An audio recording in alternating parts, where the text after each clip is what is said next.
Bismillahirrahmanirrahim, alhamdulillah, wassalatu wassalamu ala rasulillah, wa ala alihi wa sahbihi wa man walah. Shikues të dashur, assalamu alaikum wa rahmatullahi wa barakatuh. Në emisionin ton, ku jemi duke mësu për jetën e shokëve të Muhamedit sallallahu alaihi wasallam, vazhdojmë me disa nga këshillat e Omerit radhiyallahu anhu. Pasi që për Omerin kemi bisedu dhe kemi trajtu jetën e tij në pika të shkurtra, dhe kemi përmend që Allahu Azza wa Jall e kishte specifikuar me shumë gjëra dhe e kishte ngrit, saqë Muhamedi sallallahu alaihi wasallam për të kishte thonë se po të kishte pejgamber pas meje do të ishte Omeri. Fjalët e tij dhe këshillat e tij janë shumë të rëndësishme për ne. Sikurse që gjithë ne e dimë se tek sahabët e pejgamberit sallallahu alaihi wasallam Allah Azza wa Jall ka bashkuar mes dijes së kulluar dhe veprës së mirë dhe të pranuar tek Allahu subhanahu wa taala, kështu që kemi nevojë që të këshillohemi, kemi nevojë që të marrim udhëzimet, këshillat, fjalët dhe përmes tyre ta rregullojmë edhe ne jetën tonë.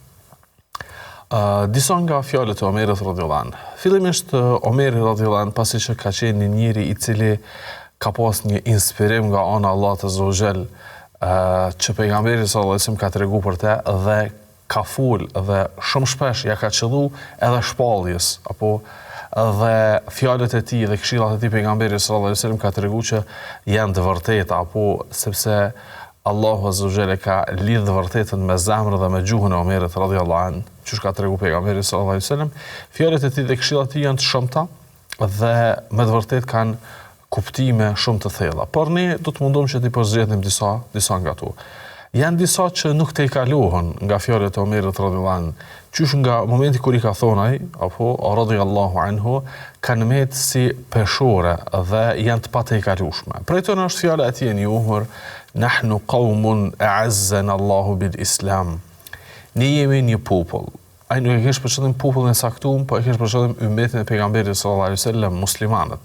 Ne jemi një popull, një grup njerëzish. A'azzana Allahu bil Islam. Allahu Azza wa Jalla na ka bu krenar me Islam.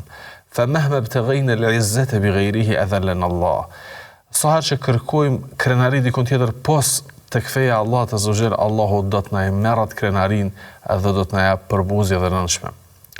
Kjo fjalë e Omerit radhiyallahu anhu është shumë e njohur dhe ju ka drejtuar disa shokëve të tij, disa sahabëve të mëdhej, dhe përmes saj ka treguar që krenaria jon është sa jemi të nënshtruar ndaj Allahut Azza wa Jall, sa jetojmë me Islam dhe jetojmë për ta, sa e praktikojmë fenë Allahut Azza wa Jall, sa e nim veten rob të nënshtruar ndaj Allahut subhanahu wa taala, të cilët e kemi synim kënaqësinë e tij dhe arritjen e xhenetit të tij. Sa jemi në këtë rrugë, ne jemi krenar. Krenaria besimtarit nuk ka mundësi të kufizohet në rrobat e tij, në pamjen e tij, në pasurinë e tij, në postet e tij, në udhëheqësinë dhe atë dhe këtë që e ka nga të mirat e dunjas. Jo. Krenaria besimtarit është në imanin e tij. Krenaria besimtarit është në nënshtrimin e tij ndaj Allahut Azza wa Jall. Krenaria besimtarit është në ndjekjen e sunetit të Muhamedit sallallahu alaihi wasallam. Krenaria besimtarit është në largim nga çdo gjë që e pengon atë në realizimin e qëllimit të krijimit të tij, e që është adhurimi i Allahut Azza wa Jall një i vetëm. Do të thotë konceptin e krenarisë Omer radhiyallahu anhu po na i rregullon.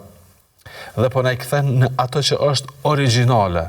Dhe po na tregon se krenaria jon, ne që jemi musliman apo, është në islamin tonë. Sa që kërkojmë krenari me diçka tjetër, kemi me nënshmu vetën. Sa që kërkojmë krenari nga diçka tjetër, ose nga dikush tjetër, përveç se nga ajo që Allahu me të na bën krenar, kemi mu nënshmu dhe kemi qenë të nënshtrum dhe kemi qenë të përbuzur, pa marrë parasysh se ku dhe kur. Për shkak se sa herë që besimtari largohet nga Allahu Azza wa Jall, sa herë që besimtari mendon se ka me gjetë opsion të një jetë më të mirë se sa me jetu me fenë Allahut Azza wa Jall, sa herë që besimtari mendon se do të gjejë një krenari tek dikush tjetër përveç se tek feja Allah të zogjel. Sa që besimtari mendon se pavarësia e tij është kur është i pasun dhe kështu me radhë, ai le të dinë se çatëherë bash është bu i varur, çatëherë bash është bu i nënçmuar dhe çatëherë bash është bu i përbuzur, sepse krenaria jote dhe pasuria jote është në imanin tonë. Pejgamberi sallallahu alaihi wasallam këtë fakt dhe këtë realitet e ka përmend në shumë nga argumentet, apo ka thënë lejse l-ghina an kathrati al-ard walakin al-ghina ghina an-nafs.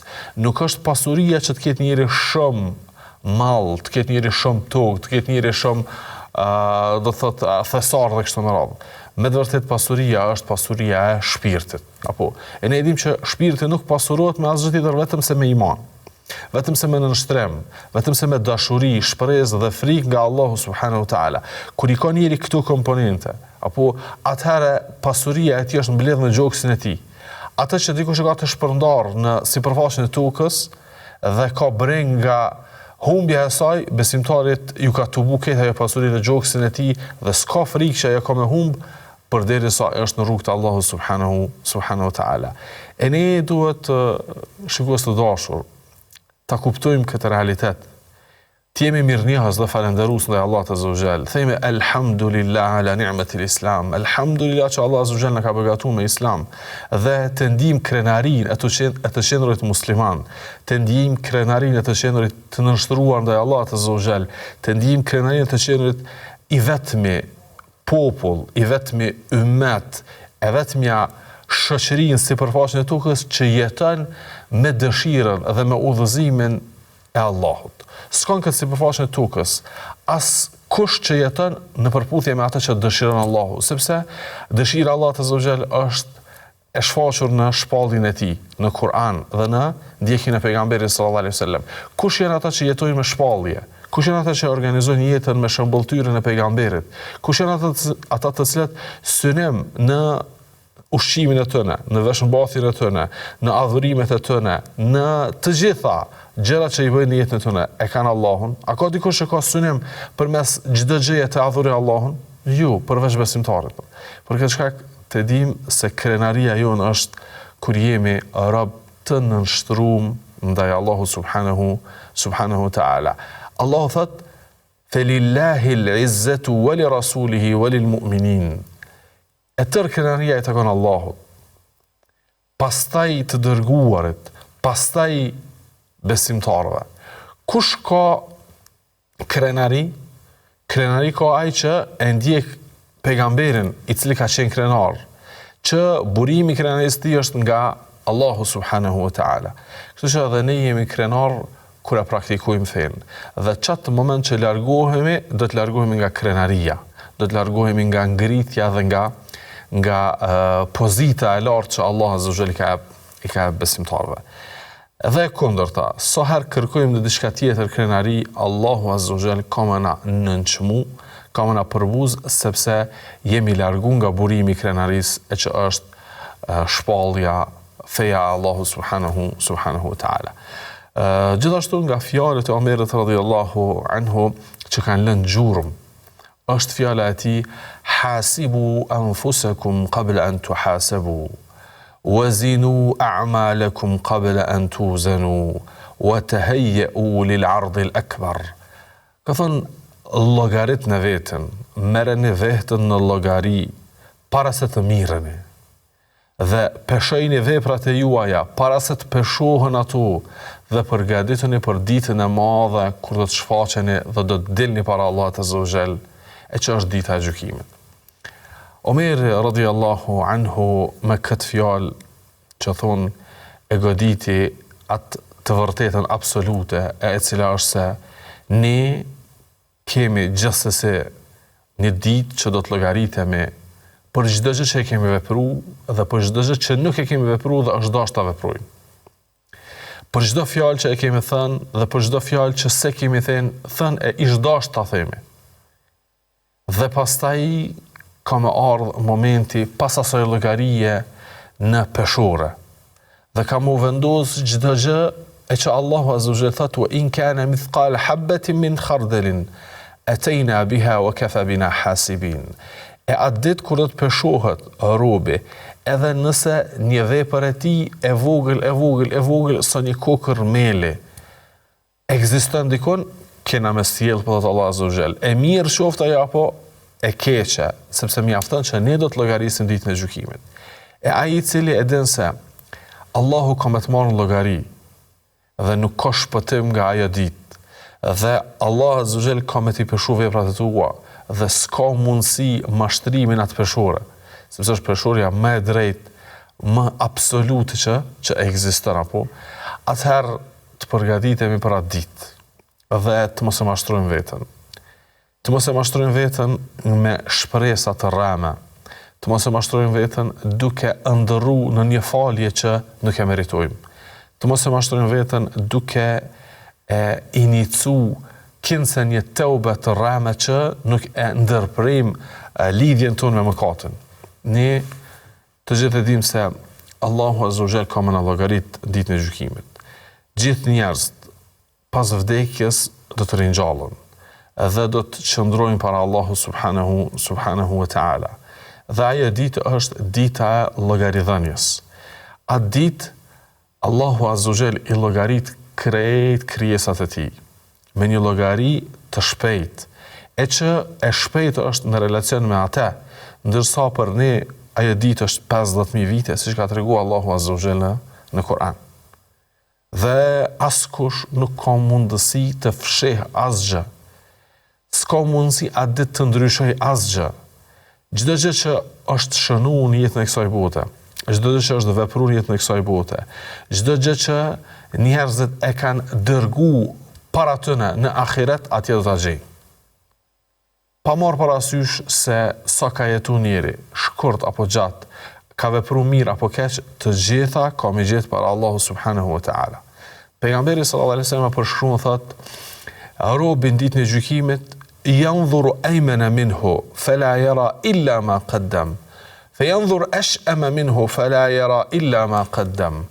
Robi shikon në të djathën e tij ditën e gjykimit, nuk sheh asgjë tjetër vetëm veprat e tij, dhe shikon në të majtën e tij, dhe nuk sheh asgjë tjetër vetëm veprat e tij, dhe e sheh para vetes së tij dënimin e Allahut Azza wa Jall. E pejgamberi sallallahu alaihi wasallam po tregon që ai i cili ai i cili mundet, le të përpiqet dhe le të munduhet që të vendosë mes tij dhe dënimit të Allahut Azza wa Jall një vepër të mirë, qoftë edhe nëse jep sadaka gjysmë hurme, po ti ndihmoj vetes së vet për atë ditë të madhe që të mos dënohet apo. E ne kemi me dalë për Allahut Azza wa Jall, kemi me llogari. Edhe ajo llogaria është përmend në Kur'an se është për dikën e vështirë, për dikën është e lehtë.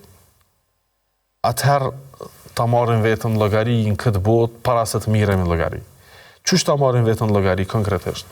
Të dim se Allahu Azza wa Jall ka kërkuar nga ne obligime që i ka përcaktuar dhe ka caktuar ndalesa dhe ka lënë një hapësirë që është e lejuar, por një pjesë të lejuarave ka mundësi janë të urryera dhe një pjesë të lejuarave ka mundësi që janë më afër të pëlqyerave. E robi e din se jeta ime ka me qenë mes këtyre, por janë disa vija të kuqe. Obligimet që mi ka përcaktuar Allah Azza wa Jall, duke filluar nga tauhidi, besimi i drejtë në njëshmërinë e tij, pastaj adhurimi i tij duke mos i bë ortak atij, pastaj namazi, zakati, agjerimi, haxhi dhe të tjerat nga obligimet. Çush qëndrojnë në karshit tëre? Në çfarë relacioni jemi në karshit tëre? Nëse del që sot për sot, elhamdulillah, kam fal namazin, elhamdulillah, e kam largu shikimin nga ndaluara, elhamdulillah, e kam bë këtë dhe këtë nga gjërat që kërkuhen. Une e kam llogarit veten sa i përket kësaj dite. Dhe nesër Allahu subhanahu wa ta'ala, kur më merr në llogari, kjo ditë është e para llogaritur, ose s'kam të shkelje, s'pakon të jashtëm. Gjithashtu e llogaris veten se çka kërkon Allah Azza wa Jall të largohem, këto dhe unë largohem. Bëj një llogari ditore, bëj një llogari javore, bëj një llogari mujore, dhe kështu me radhë, dhe e shoh veten se ku jam. Kjo do ta lehtëson bi idhnillahi ta'ala llogarinë e madhe në ditën e gjykimit. Sepse ti vetë se ke qenë i vëmendshëm dhe ke qenë vigjilent, karshia asaj se çka je duke vepruar nga të mirat dhe çka je duke vepruar nga të këqijat. E sheh se një ditë ka ngecje në kryen e obligimeve, ka shkelje të disa ndalesave, ka teprim në lejesa, me njëherë merr vetë llogari thu, kështu nuk bën. Nesër duhet që të filloj të përmirësohem. Dhe ja nis me njëherë të përmirësohet dhe kështu në këtë formë njëri e llogarit veten e tij. E Omeri po thotë hasibu anfusakum, llogariteni veten. Para se të llogariteni. Sepse ka shumë njerëz që nuk e llogarisin veten në dynjë, me llogari të drejtë. Ditën e gjykimit ju del llogaria krejtësisht ndryshe. Thot Allah Azza wa Jall: "Wa badalahum min Allahi ma lam yakunu yahtasibun wa badalahum sayyi'atu ma 'amilu." Dhe ju del disa njerëzve në nesër ditën e gjykimit llogaria krejtësisht ndryshe.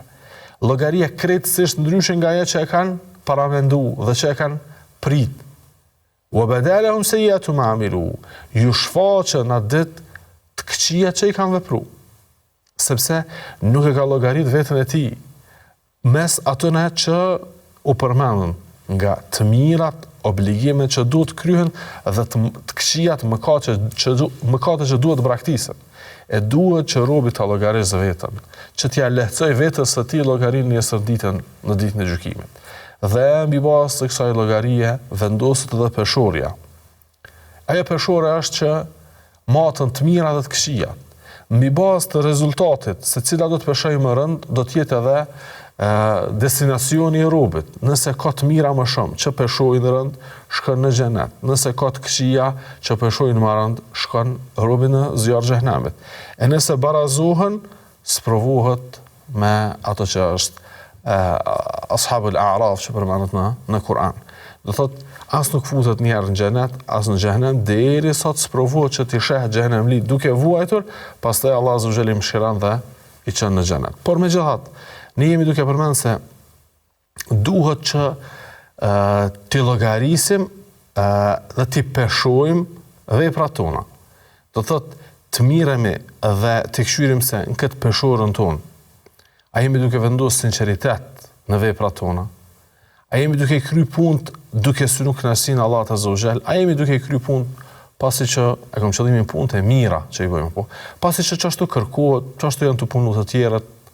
A jemi duke braktisë një haram, se Allah ka caktuar që është haram?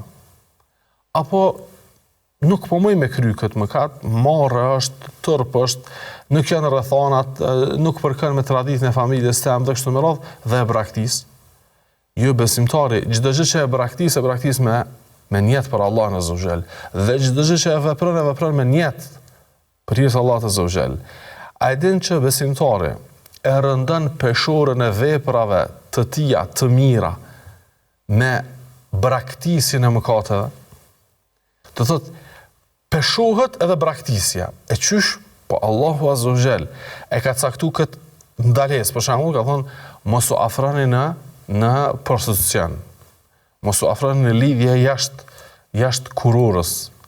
Dhe ky njeri për hir të Allahut Azza wa Jall e lën këtë çështje. Edhe nëse i ofrohet një mundësi, thotë jo, i tut në Allahut Azza wa Jall. Kjo braktisje mirë dhe vendoset në peshorën e veprave të mira, saqë veç Allahu e din se sa peshon ajo. E braktisni mëkat tjetër, krejt ato me niyet shndrohen në shpërblime dhe në sevape. Për këtë ne duhet që veprat që i veprojmë, apo edhe ato që i braktisim, t'ja vendosim niyetin edhe të shpresojmë që ato kanë me na ushëndru nesër në sevape që do të peshohen tek ajo peshore e madhe dhe drejt që vendoset në ditën e gjykimit. Dhe përgatitemi për shfaqje dhe paraqitje para Allahut.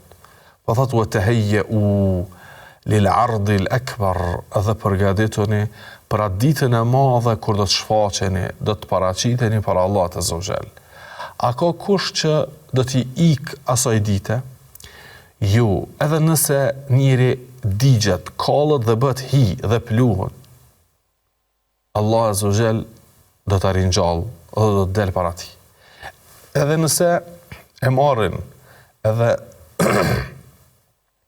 nëse njeriu e marrin e gërsirat, edhe e shkyn, dhe nuk mbetet asgjë nga trupi i tij, Allah Azza wa Jall do t'i urdhëroj çdo gjë që është në këtë gjithësi që ta tu bëj dhe i paraqitet Allahut azza wa jall në ditën e gjykimit. Dhe nuk ka kush që të merr llogari posa Allahut azza wa jall. Allahu azza wa jall ka për t'i folur secilit nga robët e tij, dhe ka për t'ju afruar atij, dhe ka për ta marrë llogari duke pyetur se o robi im, unë kërkova nga te që të më adhurosh një vetëm dhe të mos më bësh ortak. Çka veprove ti? O robi jam unë dërguar të dërguar. Qysh ju përgjigje ti atyre të dërguarve? O robi jam unë zbrita shpallje. Qysh e organizove të jetën me atë shpallje që e zbrita unë?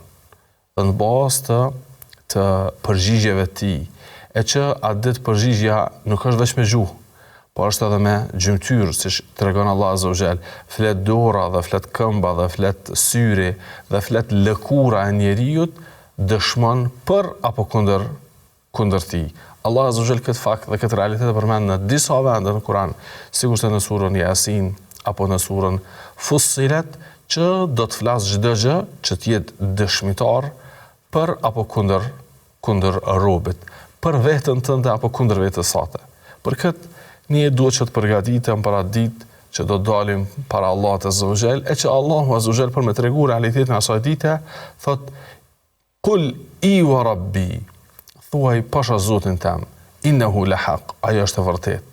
"La tub'athunna thumma la tunabba'unna bima 'amiltum", keni murin gjallë dhe keni me jap llogari për atë që keni vepruar. E Omer radhiyallahu anhu na kujton, po thot llogarit në vetëm para se të llogariteni nga ana Allahut azza wa jall, dhe peshojini veprat para se t'ju peshohen ato, dhe përgatituni për këtë ditë të madhe kur do të dilni para Allahut subhanahu wa ta'ala. Këto dy fjalë të Omerit radhiyallahu anhu, këto dy këshilla të tij janë shumë të rëndësishme për secilin besimtar, që ta di se krenaria e tij është në Islam dhe në të jetuarit për Allahun azza wa jall dhe me udhëzimet dhe këshillat e tij, apo edhe të pejgamberëve të tij, apo edhe të librit që e ka zbrit, dhe gjithashtu të dinë se është një ditë që kemi dalë para Allahut azza wa jall. Llogarit e vetën para se të dilësh në atë ditë madhe, që do të llogaritesh, peshoj veprat dhe fjalët tua para se të peshohen, dhe dije se ti s'ki ka ik nga Zoti yt. Atëherë ikte ai, që thot Allah azza wa jall, fafirru ila Allah. S'keni ka ikni nga Allah azza wa jall, s'keni ku fsheheni nga ai, atëherë ikni tek ai. E çush ikët për tek Allahu azza wa jall? Kur njerëzit e dinë se nëse nga dikush duhet që të ruhet, njeri ik nga ai, largohet nga ai, e Allahu kërkon që ne të ikim tek ai. E çush kjo? Duke i kryer obligimet dhe duke u largu nga haramet dhe duke shpresu në faljen dhe në mëshirën e tij.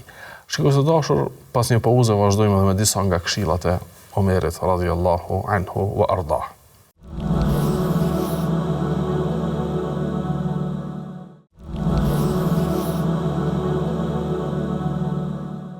Shikues të dashur, rikthehemi që t'i përmendim edhe disa nga këshillat e Omerit radhiyallahu anhu, që të udhëzohemi me to dhe të arrim kuptimin e saktë të fesë përmes fjalëve të Omerit radhiyallahu anhu. Omer radhiyallahu anhu, siç u përmendëm më herët, që ka shumë fjalë dhe këshilla, saqë disa nga dietarët kanë mbledhur libra të tërë, libra kështu bukur voluminoz, me fjalët dhe këshillat dhe ligjërimet e tij radhiyallahu anhu. Por nga fjalët e tij që janë shumë të rëndësishme dhe që e prekin një realitet shumë të ndijshëm dhe të nevojshëm gjithashtu për ne, është ose janë disa prej tyre që do t'i përmendim. Njëra prej tyre është aqlun nas a'dharuhum lin-nas. Njeriu më i mëshëm, njeriu më i mençuri, po të Omeri është ai që din t'i arsyetoj njerëzit. Njeriu do të jetojë në shoqëri, nuk ka mundësi të jetojë vetëm. Allah azza wa jall ashtu e ka kriju që ka për të jetuar në ambiente sociale, i shoqëruar me të tjerët, nga familja, nga të afërmit, nga kolegët, nga punëtorët, nga do të thotë njeriu do të jetojë në shoqëri. Dhe kështu Allah azza wa jall ka kriju njeriu. Dhe ka për të pa dhe për të ndëgju diçka që ndoshta nuk është e mirë, nuk është e heshme, ndoshta edhe ka në të një dosë të paragjykimit, ndoshta ka edhe në të një dosë të pavërtetave dhe kështu me radhë. E çfarë do të veprojë njeri?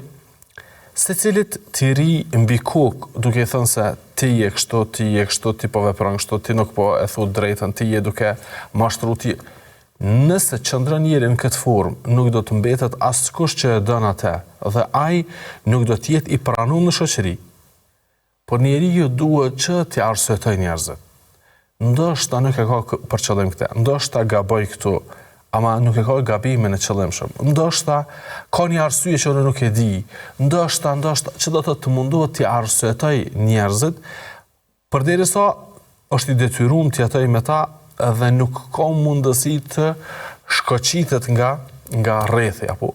E sa është e nevojshme kjo këshilla e Omerit radhiyallahu anhu për njerëzit në kohën tonë, që shohen qoftë nga familjarët, qoftë nga rrethi dhe ambienti, qoftë nga shokët dhe kolegët dhe kështu me radhë, sheh veprime të ndryshme, dëgjon fjalë të ndryshme, nëse përpiqesh dhe munduhesh çdo gjë ti refuzosh ata apo ti kundërshtosh ata dhe ti replikosh ata dhe kështu me radhë, nuk do të mbetet as ty energji, por edhe do ta shpenzosh krejt kohën në ato punë, edhe nuk ki por me pas kohë që të veprosh dhe të punosh punë të mira. Atëherë edhe do t'i humbësh ata, po do të mbetesh i vetmuar dhe do të mbetesh shumë mrapa. Çka duhet me vepru njeri? Duhet me i arsyetu të tjerët. Apo edhe duhet me u mundu që shumë fjalë mos t'i ndëgjoj, shumë gjëra mos t'i shoh dhe t'jetoj sikurse nuk është ndodhur diçka rreth ti, jo që nuk është i informuar, po nuk dëshiron të ballafaqohet dhe të sfidoj as veten po as të tjerët, përderisa ka mundësi një gjë e tillë të jetë rrugë dhe metodologji e tij. Në një fjalë tjetër thot: la tadhunna bi kalimatin kharajat min muslimin sharra wa anta tajidu laha fil khairi mahmala. Një fjalë që ndëgjon nga një musliman, mos mendo kur keq për atë që e ka thonë. Do thotë ndëgjon nga një musliman një fjalë, mos e bart në kuptimin negativ atë, përderisa ti ke mundësi t'ia gjesh një kuptim pozitiv asaj. Do thotë mos e merr aspektin bukfal të saj. Ka mundësi që ai synon përmes asaj diçka tjetër, po ka gabuar shprehje. I ka mungu një shprehje adekuate, ka përdor shprehje që as ai vet nuk beson që ajo është qëllimi, apo por në një forme ka përdor shprehje të hiperbolizuara. Merri krejt mundësitë në konsiderat dhe nëse ekziston qoftë edhe një prej 10 mundësive të arsyetohet vllaun ton. Për shkak se besimtari është ai që kërkohet nga ai të i marrë senet në aspektin pozitiv. Allah Azza wa Jall e ndalon në Kur'an gibetin dhe e ndalon mendimin e keq dhe e ndalon paragjykimin. Do të thotë, nëse ti e din se ka mundësi kjo fjalë edhe në një nga 10 opsione të ketë një kuptim pozitiv, pse e merr vetëm atë kuptimin negativ? Pse çdo veprim të dikujt, çdo fjalë të dikujt ki dëshirë veç me bart në kuptimin më të keq e mundshëm? Pse se merr atë dhe me filtru dhe me kështu se ka mundësi kjo të kuptohet edhe drejt, ka mundësi kjo të jetë edhe diçka e mirë pozitive, ka mundësi që une nuk po mund me kuptu drejt ata që është të thonë, unë jem të e keq kuptu. Leja afajin vetit dhe mundohu me nxjerr të pastër besimtarin, sepse përderisa ti je duke vepruar një gjë të tillë, je duke dëshiruar me rujt vëllazëllakun dhe me i rujt zemrat nga prishja dhe nga sëmundja që ka mundësi t'i godas ato. Por që gaboj dikush edhe nuk ka mundësi as në 10, as në 20, as 100 opsione me gjetë diçka të mirë dhe pozitive. Gabim, fjala e tij gabim, veprimi i tij gabim dhe kështu me radhë. Po do të mirë radian, idha ra'aytum akhakum zalla zallatan, kur e shihni një vëllaut juaj që gaboj, rrshqiti, një çështje të caktuar, apo faqawwimuhu wasaddiduhu, qëndroni pranë, mundohuni me nxjerr, mundohuni me ndihmu që të ngritet, të çohet. Wad'u Allah lahu an yatuba alayhi, luteni Allahun azza wa jall që t'ja mundsoj të bëj tauba, të përmirësohet nga ajo që ka rënë te, nga ai gabim dhe kështu me radhë. Thot wala takunu a'wanan lish-shaytani alayhi, e mos u bëni ndihmëtar të shejtanit kundër vllaut tuaj. Po thotë që njëri gaboj, një musliman gaboj, një vllau joti gaboj ndaj teje, të hyni në hak, të bëni padrejtësi, shpifi ndaj teje, bëni gibet për ty, dhe kështu me radhë. Çka duhet me vepru? Ky gabim është. Nuk pas ka mundësi që të arsëtosh, gabim. E tash, çka mu bo në saf me shejtanin kundër ti? Jo, po thot, luteni Allah azza wa jall, t'ja mundsoj mu pendu, t'ja mundsoj me kuptu që më ka bo padrejtësi, t'ja mundsoj ati Allah azza wa jall me u largu nga kjo fjalë dhe kjo vepër që e tha. Thot, edhe mos dilni në saf me shejtanin karshiti, po rri nga ti. Qysh ka thonë pejgamberi sallallahu alaihi wasallam? Thot, ndihmoje vllaun tën. Qoftë nëse ju ka bo padrejtësi, qoftë nëse është duke bo padrejtësi. Kanë thonë, ja Rasulullah, kur ju ka bu padrejtësi, e di që du të më ndihmu, shkoj dhe e largoj padrejtësin nga aj. Po kur vllau im është duke bë padrejtësi, ai duke bë zullëm është, qysh më ndihmu ati? Ka thonë, temna'uhu ani dhullum, e pengon ato nga padrejtësia, kjo është ndihma jote ndaj tij. E din që ki mundësi me këshillu, ki mundësi me qortu, ki mundësi me marrë dhe mos me lon, qoftë edhe me forma ndryshme, mos me lon ato me shkunçat më kap. Po ndihmoj vllaut, shpenzoj kohën për te, sepse padyshim që ajo ka me të kthy ty shpërblim në këtë botë, por edhe shpërblim në botën tjetër. Po dhe ka mundësi që Allah azza wa jall bën sebeb ty për udhëzimin dhe largimin nga çaj haram i caktuar, e që sa të vepron ai punë të mira dhe sa qëndron larg çati mëkati, Allah azza wa jall ty të hap shpërblimin sepse ti ke qenë sebebi. Ti ke qenë shkaku.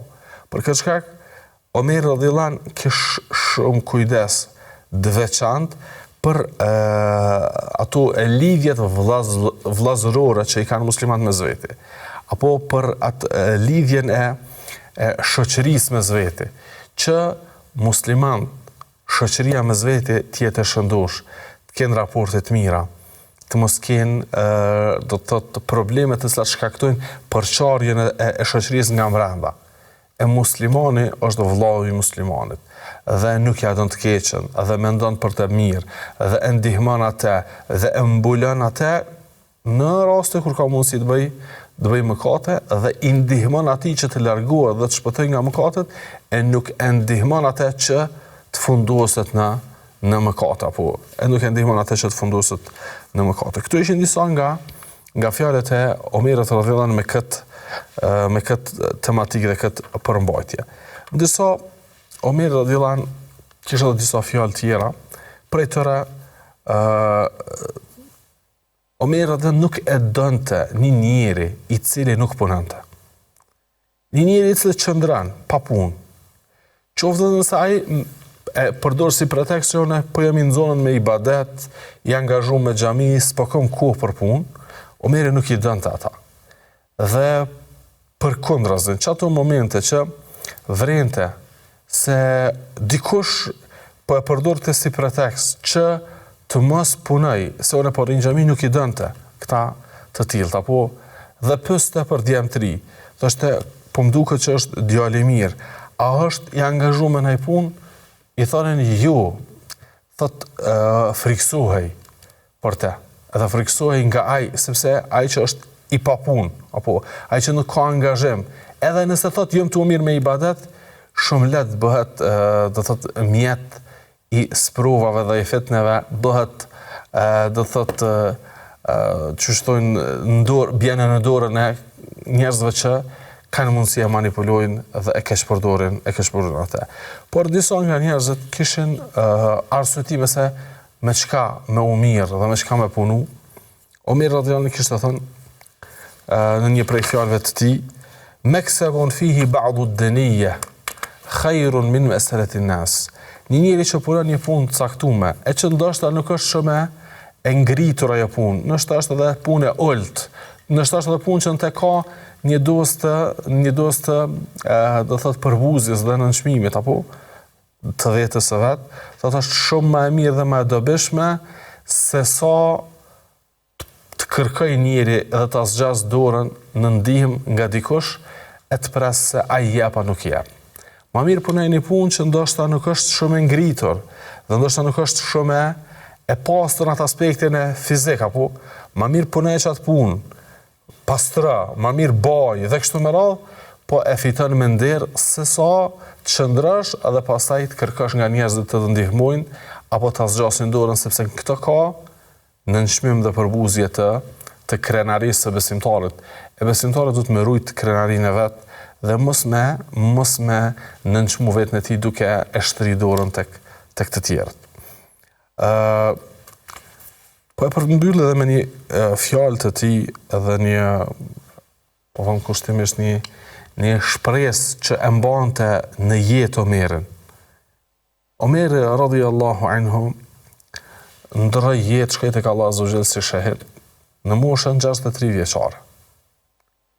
Por ai kish dëshirë me jetu, çka e shtynte atë që t'jetoj, thot, Laula thalathun la ahbabtu an akuna qad laqitu Allah. Po mos të ishin 3 gjëra, kisha pas dëshirë qysh më ti të shkoj tek Allahu azza wa jall, të vdes. Po të mos ishte an ada jabhati lillahi azza wa jall sajida. Po të mos ishte kënaqësia e vendosjes së ballit në tokë, në sejdë për Allahut azza wa jall. Po të mos ishte kjo kënaqësi. Dhe an ajlisa fi majlisin yuntaqa fihi tibul kalam. Dhe po të mos ishte mejliset, ndajat ku rrimen njerëz të mençur, që fitoj nga fjalët dhe këshillat e tëne, përfitoj udhëzime dhe përfitoj dije dhe përfitoj urtësi nga to. Wa an asira fi sabilillah, edhe po të mos ishte që të dal të udhthoj për hir të Allahut azza wa jall, qoftë për përhapjen e fjalës së tij, qoftë për vizitë në rrugt të Allahut azza wa jall, qoftë për përhapjen e dijes dhe kështu me radhë. Po të mos ishin këto 3 gjëra, nuk kisha pas dëshirë që të jetoj. Kisha pas dëshirë që të vdes. Do të thotë, këto 3 gjëra janë shkak dhe motiv për të jetuar mirë. Po duhet që t'jenë shkak dhe motiv dhe për neve që t'jetojmë. Ai që jeton dhe ka në ditën e tij dhe në natën e tij, ta kem me ballin e tij në tokë për hir të Allahut. Ai njeri do të me motivu vetën dhe s'ka sfid që e sfidon atë dhe ftof nga jeta. S'ka gjë që do thotë të bezdis nga dynjaja dhe nga të jetuarit përderisa ti 5 herë ndite kontakton me Allah në zëgjel duke qitë ballin në tokë. Aty plotësohet krenaria e besimtarit. Aty plotësohet pavarësia e tij nga çdo gjë dhe tregimi i kulmit të robërisë së tij ndaj Allahut azza wa jall. E Omeri po thotë po mos ishte sejdja, apo s'kisha pas qef me jetu. Pastaj po të mos ishte mejliset e dijes, ndaja të dobishme, ku mëson ti për fen tonë, ku mëson ti për identitetin tënë, ku mëson ti për ahiretin, ku mëson ti çka don Allahu, ku mëson ti se çka janë veprat që të ngrisin tek Allahu, ku mëson ti se çka janë fjalët që përmes tyre fiton kënaqësinë e Allahut dhe kështu me radhë. Po mos ishin këtu ndaja. Po njëri me çka dallon nga të tjerët, me dijen që e merr dhe praktikën që e jeton. Omeri radhiyallahu anhu thotë, po mos ishin këto mezhlise ku mësoj, ngritna. S'kisha pas qef me jetu.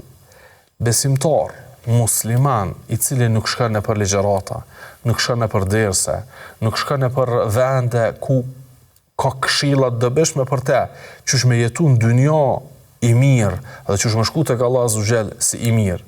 Nëse s'ka kësi takime, qysh ka me rujta imanin e ti? Qysh ka me rujta i shëndetin e zemrës të ti? Omer radhiyallahu anhu i përgëzu me xhenet edhe thoshte se prej motiveve që mbojnë gjallë, që thojnë, mbojnë të kem shpresë në jetë, është që të marrë pjesë në këto mezhlise. Dhe sa herë takonte Ebu Musa al-Ash'ariun radhiyallahu anhu dhe i thoshte: "Dhakkirna Rabbana." O Ebu Musa, kujtona i Zotin mra. Hajde ulëm pak, lexona Kur'an, të kujtojmë ahiretin, ta kujtojmë Zotin tonë. Na shtohet malli edhe më shumë në takim me ta. Sepse besimtari mallëngjehet për Allahun azza wa jall, sepse e don. Çdo kush që e don dikon e merr malli për ta. Besimtari e don Allahun azza wa jall më shumë se çdo gjë në këtë ekzistencë. Atëherë duhet me u përmallu për Allahun azza wa jall. E kur ulesh në ato mezhlise, e jeton ato ndjenja të mësimit të fesë Allahut, të vepruarit me fenë Allah të Zogjel, thirrjes në fenë Allah të Zogjel, dhe kështu me radhë, njëri të shtohet motivi për me jetu, sepse ka me jetu për sejdë ndaj Allahut, për me mësu fjalën e Allahut dhe me jetu me ta, dhe pastaj po thot wa nasira fi sabilillah, dhe po mos ishte që me dalë në rrugë të Allahut të Zogjel me jesë, për me përhap fjalën e Allahut.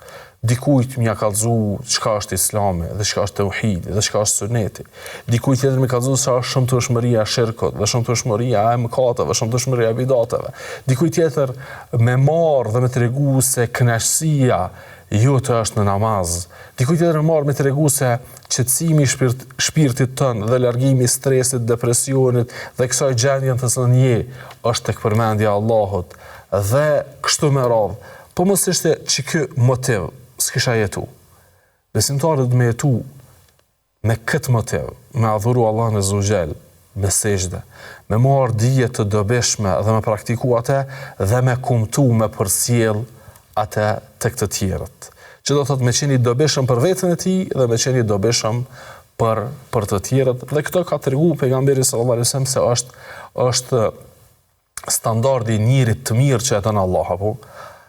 Pejgamberi sallallahu alajhi wasallam ka thonë: atë që e don Allahu azza wa jall, ahabbu an-nasi ila Allah anfa'uhum lin-nas. Më i dashur i njerëzve tek Allahu azza wa jall është më i dobishëm.